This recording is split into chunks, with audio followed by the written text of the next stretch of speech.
Hello दोस्तों, मैं के आर सैनी के आर एजुकेशन पे आप सभी का स्वागत करता हूं। दोस्तों, अपन आज बात करेंगे स्टेशन मास्टर की पावर के ऊपर। जैसा कि काफ़ी दिनों से काफ़ी सारे दोस्तों के कमेंट्स वगैरह आ रखे थे कि सर जो है हमें स्टेशन मास्टर की पावर के ऊपर बात की जाए कि क्या क्या इसको जो है यहाँ पे पावर दी गई है रेलवे ने। तो देखो, वैसे तो यहाँ पे कोई विशेष पावर यहाँ पे स्टेशन मास्टर को नहीं दी गई, लेकिन फिर भी रेलवे के हिसाब से जो है बहुत अच्छी खासी पावर यहाँ पे स्टेशन मास्टर में मानी जाती है। तो सबसे पहले अपन बात करते हैं स्टेशन सुप्रीमो, यानी आपके स्टेशन का ओवरऑल इंचार्ज। बात करता हूँ स्टेशन मास्टर, जब आप एसएस बन जाओगे तो आप अपने स्टेशन का ओवरऑल इंचार्ज रहोगे। अगर एसएस अनुपस्थित है या जो है छुट्टी पे है तो उस कंडीशन में यहाँ पे स्टेशन मास्टर ही ओवरऑल इंचार्ज यहाँ पे माना जाएगा, जिसके पास एसएस का चार्ज होगा। इस केस में दोस्तों, आपके स्टेशन का कोई भी काम हो, चाहे वो आपके कॉमर्शियल वालों का काम हो या पीवे का काम हो या किसी भी डिपार्टमेंट का काम हो, ग्रुप डी ग्रुप सी, जितने भी डिपार्टमेंट आपके स्टेशन के अंडर में आते हैं, उनको किसी भी टाइप का काम होगा तो आपके जो है यहाँ पे सिग्नेचर की ज़रूरत होगी। चाहे मैं बात करूँ यहाँ पे टीटी जो होते हैं वो अपने टीए वगैरह भरते हैं या उनकी सैलरी वगैरह बनती है, तो उस पर भी यहाँ पे एसएस का साइन होते हैं। स्टेशन में कोई भी कंस्ट्रक्शन का काम होता है, कोई प्लेटफॉर्म बनना है, किसी भी ठेकेदार के कुछ भी काम है, तो उसका भी यहाँ पे एसएस के सिग्नेचर बिना उनका बिल वगैरह पास नहीं होता है। और जो यहाँ पे आपके एसएससी जो होता है वर्क्स वाला, जो निर्माण विभाग का एसएससी है, वो अगर स्टेशन पे किसी भी टाइप का काम करवाता है या सफाई की कोई मशीन आती है या कोई भी ओवरऑल किसी भी टाइप का काम होता है स्टेशन पे, तो वो जो है स्टेशन मास्टर या एसएस की अनुमति के बिना वो काम नहीं होता है। तो यहाँ पे स्टेशन मास्टर जो होता है बहुत ही सुप्रीम माना जाता है। कहने का मतलब, इसकी सील और सिग्नेचर जब तक नहीं होंगे ना दोस्तों, स्टेशन पे पत्ता भी नहीं हिल सकता। ये इतना कहूँगा, इसमें सारी चीज़ें यहाँ जो है इंक्लूड हो जाती है। आपके सारे डिपार्टमेंट आपके अंडर में काम करेंगे, चाहे आपके जो है ग्रेड पे उनका ज़्यादा हो। मान लो कि आप जो है आप 4600 ग्रेड के हो और कोई और डिपार्टमेंट में बंदा 4800 का है, कॉमर्शियल वगैरह में किसी में भी, तो ये भी बंदा जो है आपके अंडर ही काम करेगा। इसको भी अगर कुछ काम होगा तो ये आपके पास ही आएगा। तो डॉक्यूमेंटली जो भी काम होते हैं या एसएस के सिग्नेचर के बाद ही जो है वे वेरीफाई होते हैं। और बाहर से भी जो अगर कोई भी आता है, जैसे कि कोई भी लोग आ रहे हैं बाहर से मिलने, या तो वो सीधा जो है स्टेशन मास्टर को ही जानते हैं यहाँ पे, और किसी डिपार्टमेंट को नहीं जानते हैं यहाँ पे। दोस्तों, बात करते हैं स्टेशन मास्टर के सील और सिग्नेचर की पावर की। तो यहाँ पे जो है स्टेशन मास्टर अगर सादा पेपर पे सील और सिग्नेचर लगा के अगर दे देता है किसी लोको पायलट को, जो भी स्पेयर वगैरह आते जाते रहते हैं, तो वो जो है पास वैलिड होता है। उस पर अगर स्टेशन मास्टर लिख के दे देता है कि ये जो है गाड़ी ये लेके आए थे और उनको स्पेयर जाने के लिए प्राधिकृत किया जाता है, तो उसको जो है पास माना जाएगा। यानी कि अगर स्टेशन मास्टर कागज़ के ऊपर लिख के दे दे और सील और सिग्नेचर लगा दे, तो उसको पास की तरह ही प्राधिकृत किया जाएगा। इसके अलावा मान लो कि आपके पास में कोई भी किताब की जैसे है ऑथोरिटी वगैरह आपको देनी होगी, आप पढ़ भी रहे होंगे ट्रेनिंग में, T361 वगैरह बहुत सारी ऑथोरिटीज़ होती है जिसको स्टेशन मास्टर को इश्यू करनी होती है। कई बार ऐसा होता है कि किताब यहाँ पे खाली हो जाती है, उस केस में क्या करेगा? उस केस में स्टेशन मास्टर जो सादा कागज़ पे लिख के, जो भी ऑथोरिटी होगी तो उस पर लिख देगा कि इसको इस ऑथोरिटी की तरह यहाँ पे काम में ले जाए, और सील और सिग्नेचर वहाँ पे लगा के दे देगा, तो कोई मना नहीं कर सकता। और स्टेशन पे किसी भी टाइप का काम है, कंस्ट्रक्शन का काम हो या A to Z किसी भी टाइप का काम हो, स्टेशन मास्टर के सील और सिग्नेचर के बिना वो पूरा तरह से वैलिड नहीं होगा। स्टेशन और मास्टर के जो है सील और सिग्नेचर जरूरी है। इसके बाद में जैसे कि यहाँ पे गेट वगैरह टूट जाते हैं, तो ये लोग जो है एसएनटी वाले वहाँ पे गेट रिपेयरिंग वगैरह करने जाते हैं, तो इनकी जो है डाइट का प्रावधान है, डाइट इनको दी जाती है। तो डाइट के लिए जब तक स्टेशन मास्टर सिग्नेचर करके नहीं देगा, वो एक लिफाफा लाते हैं, परफॉर्म लाते हैं, उस पर सिग्नेचर नहीं करेगा, तब तक इन लोगों को यहाँ पे डाइट नहीं मिलेगी। इसके बाद में और अगर अपन बात करें, तो जैसे आपके स्टेशन में कोई काम करने आ रहा है, टीए का काम करने आ रहा है, तो स्टेशन मास्टर जब तक उसको टीए को वैलिड करके नहीं दे देगा, या आपके स्टेशन में कोई ओटी वगैरह चल रही है, तो उसको ओटी भी आपको वेरीफाई करना होगा कि वास्तव में वो ओटी चल रही है या नहीं चल रही। किसी का नाइट टीए वगैरह सब पे जो है यहाँ पे आपके एसएस के साइन होंगे। इसके बाद में मान लो स्टेशन पे किसी की डेथ हो जाती है स्टेशन परिसर में, स्टेशन सेक्शन में, और लावारिस लाश होती है, तो उसको जलाने के लिए रेलवे यहाँ पे 5000 रुपये देती है जीआरपी को। तो ये भी जो है जब तक स्टेशन मास्टर यहाँ पे सिग्नेचर करके वेरीफाई करके नहीं दे देता है, कहने का मतलब ओवरऑल स्टेशन के जो भी सारे काम है वो स्टेशन मास्टर को यहाँ पे वेरीफाई करना होगा।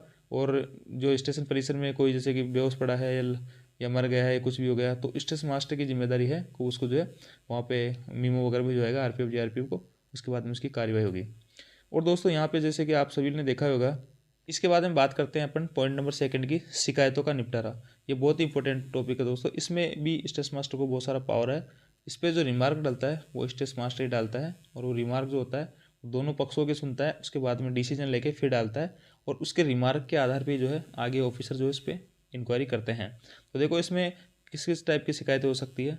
स्टेशन मास्टर के पास में शिकायत पुस्तिका होती है, उस पर कोई भी जब पैसेंजर जो होता है रेलवे का वो जाके कंप्लेन कर सकता है, उसकी जो भी समस्या होती है वो लिख सकता है। ये हर स्टेशन पे अवेलेबल होगी और गाड़ी के अंदर जो है गार्ड के पास भी होती है और टीटी के पास भी ये होती है, तो आप वहाँ भी अपनी शिकायत दर्ज करा सकते हो।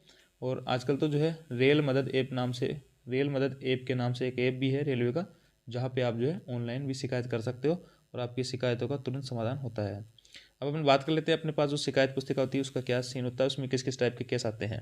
तो जैसे कि मैं अपने स्टेशन की बात करूँ, यहाँ पे आते एक तो कैंटीन के, जैसे कैंटीन होते हैं तो ये मान लो 15 रुपये की बोतल है पानी की और 20 रुपये ले लिया, तो इसकी जो है ऐसी टाइप की कंप्लेन आती है।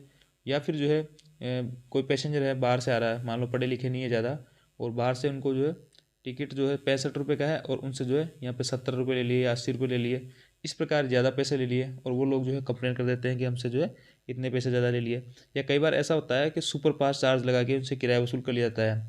मान लो सुपर फास्ट का जो भी 15 20 25 रुपये जो भी चार्ज है वो लिया जाता है। 60 रुपये की अपनी नॉर्मल टिकट होती है, और आप सभी को पता है पैसेंजर गाड़ी का अलग होता है, एक्सप्रेस का अलग होता है और आपके शताब्दी अलग, इनका टिकट का जो है अलग अलग होता है। सुपर फास्ट गाड़ी में ट्रेवल कर रहे हो तो सुपर फास्ट चार्ज आपको देना होगा। अब कई बार ऐसा होता है कि पैसेंजर जो है सुपर फास्ट का टिकट मांगते हैं और उनको पैसेंजर का दे दिया जाता है, जबकि किराया उनसे सुपर फास्ट वाला ले लिया जाता है। और सुपर फास्ट का जो किराया होता है 15 से 20 रुपये ज़्यादा होता है। अब जब पैसेंजर ट्रेवल करेगा तो टीटी यहाँ पे जो इसकी स्लिप बना देगा, क्योंकि टीटी जो है इसका टिकट चेक करेगा तो इसके पास में रहेगी पैसेंजर की टिकट। इस प्रकार ये बंदा पैसेंजर जो है आपके स्टेशन मास्टर के पास कंप्लेन करेगा। और मेरे पास भी कई सारी ऐसी कंप्लेन हुई है दोस्तों, और मैंने इनका जो है पैसा यहाँ पे रिफंड भी करवाया जिनकी गलती से इनके फाइन वगैरह लगा था। तो इस टाइप की कंप्लेन आती रहती है और टीटी वगैरह की बहुत सारी कंप्लेन आपके पास में आती रहेगी। इन सब का निपटारा जो है आपको दोनों पक्षों को सुनना है और फिर उसके ऊपर जो है आप जो रिमार्क डालोगे उसको आप बीकानेर आपका जो भी डिवीजनल हेडक्वार्टर होगा वहाँ पे भेजोगे और वहाँ पे उसके बाद में फाइनल डिसीजन होगा। लेकिन यहाँ पे आपका रिमार्क का जो है वो रोल बहुत इंपॉर्टेंट होता है। और कई बार ऐसे छोटी मोटी शिकायत आती रहती है, बुकिंग वालों की शिकायतें आ गई, रिजर्वेशन की शिकायत आ गई, ये जो सारी शिकायतें आएगी ना, कोई टिकट नहीं काट रहा है, कोई खुले पैसे नहीं दे रहा, किसी भी टाइप की छोटी मोटी बड़ी शिकायत जो भी है वो सिर्फ आपके पास ही आएगी। तो इन सब का जो है निपटारा आपको ही करना होता है।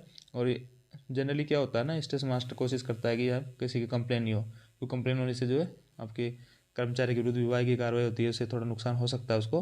तो स्टेशन मास्टर जो है इन सभी जो शिकायत होती है इनका निपटारा ऊपर का ऊपरी करने की कोशिश करता है। इसलिए जो सारे डिपार्टमेंट है, कॉमर्शियल की हो कोई भी हो, ये स्टेशन मास्टर से बढ़िया तालमेल बना के रखना चाहते हैं, क्योंकि कभी इनकी जो शिकायत हो तो स्टेशन मास्टर यहाँ पे इनको जो हैंडल कर सके।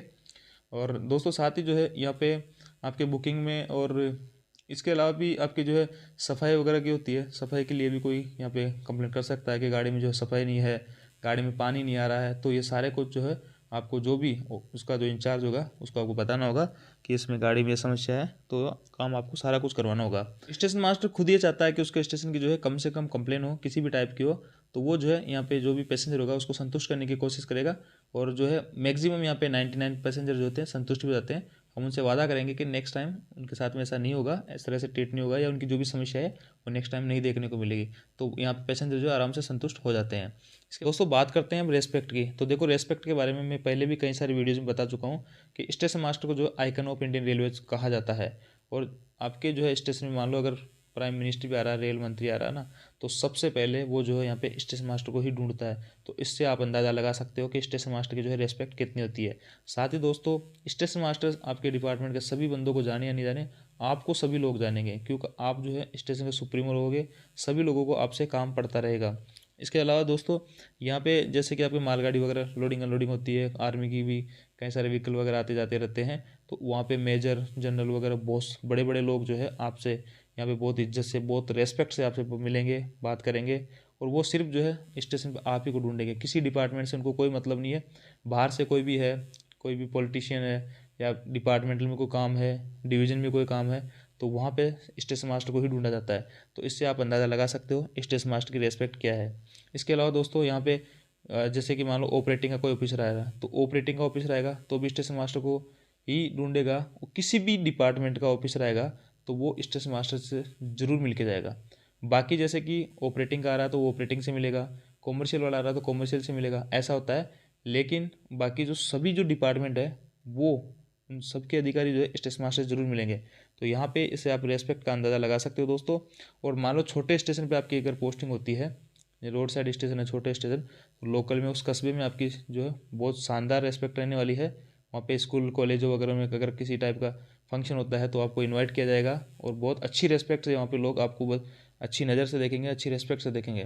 इसके अलावा बात करते हैं रेस्पॉन्सिबिलिटीज़ की। तो दोस्तों यहाँ पे जैसे कि आप अपन ने देखा, जितने पावर है स्टेशन मास्टर के पास में, उतनी ही यहाँ पे रेस्पॉन्सिबिलिटीज भी आती है। आपके स्टेशन पे किसी भी टाइप की घटना हो जाती है तो उसके लिए आप रेस्पॉन्सिबल हो, आप ही उसकी सारी कुछ इंक्वायरी करोगे, किसकी वजह से कौन सी गड़बड़ हुई है, और सारे कुछ आपकी बहुत ज़्यादा रिस्पॉन्सिबिलिटीज यहाँ पे रहने वाली है। इसके अलावा दोस्तों इंस्पेक्शन है, तो इंस्पेक्शन में ऐसा है कि आप जो है समय समय पर अपने स्टेशन का इंस्पेक्शन करोगे, और इसमें आप देखोगे कि यहाँ पे कौन सा डिपार्टमेंट सही से काम कर रहा है, नहीं कर रहा, सिग्नल वगैरह सारे प्रॉपर है नहीं है। अगर सिग्नल कोई भी ख़राब है तो आप जो है उसके संबंधित अधिकारी एसएससी होते हैं उनको सूचित करोगे। और जैसे कोई कांटे वगैरह ठीक नहीं लग रहे हैं, किसी भी टाइप की आपके स्टेशन पे स्टेशन सेक्शन में किसी भी टाइप की समस्या है, तो आप जो है उनको संबंधित अधिकारियों को बताओगे। जीआरपी आरपीएफ जो है प्रॉपर गश्त नहीं कर रही है तो भी आप बताओगे। ओवरऑल सारा कुछ काम आप यहाँ पे इंस्पेक्शन में कर सकते हो। और वैसे स्टेशन मास्टर जो है सप्ताह में, महीने में 2 इंस्पेक्शन करता है, हर 15 दिन में 1 इंस्पेक्शन, और औचक निरीक्षण यहाँ पे कभी भी कर सकता है स्टेशन मास्टर स्टेशन का। तो इस प्रकार, और साथ ही दोस्तों यहाँ पे आपकी अनुमति के बिना किसी भी रेल पटरी को काटा साटा नहीं जाएगा। मतलब पीवे वाले जो है, सिग्नल वाले जो है, या कोई भी डिपार्टमेंट रेलवे का ट्रैक पे काम करेगा, सिग्नलों पे काम करेगा, आपकी अनुमति के बिना वो किसी को सिग्नल वगैरह को कुछ भी डिस्कनेक्ट वगैरह नहीं कर सकते हैं। रिले रूम वगैरह ओपन करेंगे तो आपकी परमिशन के बिना रिले रूम ओपन नहीं करेंगे।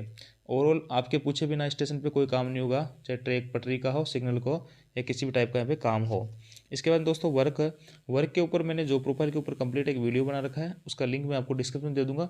यहाँ पे जो है स्टेशन मास्टर के आपको सुबह से लेकर शाम तक के सारे काम, रोड साइड स्टेशन में कौन से काम रहने वाले, जंक्शन में कौन से काम रहने वाले, वो सारे कुछ आपको डिटेल से मिल जाएंगे। तो इस प्रकार ये जो है सारी कुछ पावर स्टेशन मास्टर के यहाँ पे रहने वाली है। आई होप दोस्तों ये जो वीडियो है आप लोगों को काफ़ी हेल्पफुल रहा होगा। अगर वीडियो आपको अच्छा लगा हो तो चैनल को लाइक शेयर एंड सब्सक्राइब करें। Thank you.